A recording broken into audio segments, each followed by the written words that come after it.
حضرت عیسیٰ فرماتے ہیں تو قرآن ان کے قول کو نقل کر رہا ہے وَأُبْرِهُ الْأَكْمَحَ وَالْأَبْرَصَ وَأُحْيِي الْمَوْتَى بِإِذْنِ اللَّهِ وَأُنَبِّئُكُم بِمَا تَأْكُلُونَ وَمَا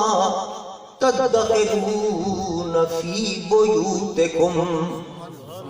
اب اس کے ایک لفظ پر غور کیجئے کہ غلط پر غور کیجئے کہ مردوں کو زندہ تو اللہ کرتا ہے، بیماروں کو شفا اللہ دیتا ہے، نابیناؤں کو بینائی اللہ دیتا ہے، اور یہاں حضرت عیسیٰ جیسے نبی کہہ رہے ہیں کہ میں مردوں کو زندہ کرتا ہوں،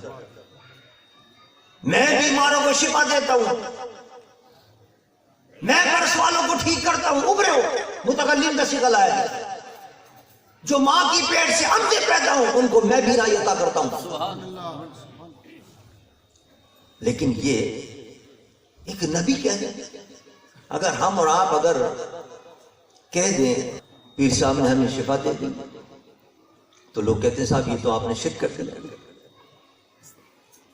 پیر صاحب نے مشکل آسان کر دی۔ پیر صاحب تو چھوڑو، اگر یہ کوئی کہہ دے کہ علی مشکل کشا ہے، حضرت مولا علی کرم اللہ وجہ کا نام ہی مشکل کشا ہے کہ انہوں نے مشکل آسان کر دی، لوگ کہتے ہیں یہ غلط کام ہے، مشکل تو اللہ آسان کرتا ہے، مشکل تو اللہ آسان کرتا ہے، تم نے کیسے کہہ دیا کہ علی مشکل آسان کرنے والے؟ ہم غوث پاک کو کہتے ہیں کہ وہ غوث ہے، غوث مانے مدد کرنے والے، وہ مدد کرنے والے، انہوں نے مدد کی، مشکل آسان کر دی، بیڑا غرق ہو رہا تھا، اس غوث پاک نے بیڑا ترا دیا، لوگ کہتے ہیں کہ تم نے شرک کر دیا، کہ تم نے غلط کام کر دیا، وہ تو اللہ تعالیٰ مشکل آسان کرتا ہے، اللہ پریشانیاں دور کرتا ہے،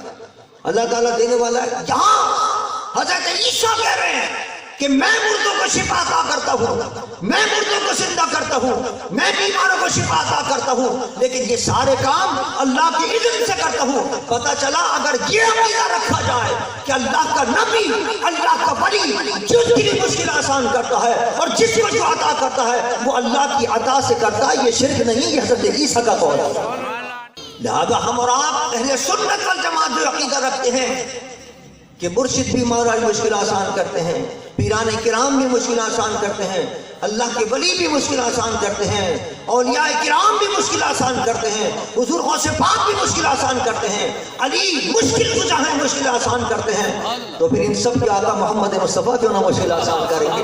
تو یہ عقیدہ غلط نہیں ہے، یہ تو قرآن کے مطابق عقیدہ ہے۔ اب کوئی کہے صاحب یہی عقیدہ تو مشرک رکھتے تھے، مشرک بھی کہا کرتے تھے کہ بت جو ہیں وہ ہمارے مشکل آسان کرتے ہیں، تو یہ تو آپ نے شرک کر دیا اور یہ بتوں والا عقیدہ ہو گیا یہ۔ لیکن نہیں، دیکھیے ہمارے ان کے عقیدے میں فرق کیا ہے، قرآن خود کہتا ہے، وہ کہتے ہیں کہ نُسَبِّئُکُم بِرَبِّ الْعَالَمِینَ۔ قرآن کہتا ہے کہ جب وہ بتوں کو کہاں کرتے تھے مشرک کہ یہ ہماری مشکل آسان کرتے ہیں، یہ پریشانی دور کرتے ہیں، تو وہ کہتے ہیں ہم ان کو رب کے برابر سمجھتے ہیں، ہم ان بتوں کو رب کے برابر سمجھتے ہیں کہ رب بھی مشکل آسان کرتا ہے، یہ ہمارے بت بھی مشکل آسان کر دیتے ہیں، ان کے برابر ہیں۔ ہم اولیاء کو رب کے برابر نہیں مانتے، ہم نبی کو رب کے برابر نہیں مانتے، ہم غوث کو رب کے برابر نہیں مانتے، بلکہ بِإِذْنِ اللَّهِ کہتے ہیں کہ یہ سب اللہ کے بندے ہیں اور اللہ نے ان کو طاقت عطا کی، اللہ کی طاقت سے یہ مشکلیں آسان فرماتا ہے۔ اس لیے کہ اس کا طریقہ ہے، جس کا دستور ہے کہ وہ جو کام کرتا ہے وہ ذریعے سے کرتا ہے، وہ وسیلوں سے کیا کرتا ہے۔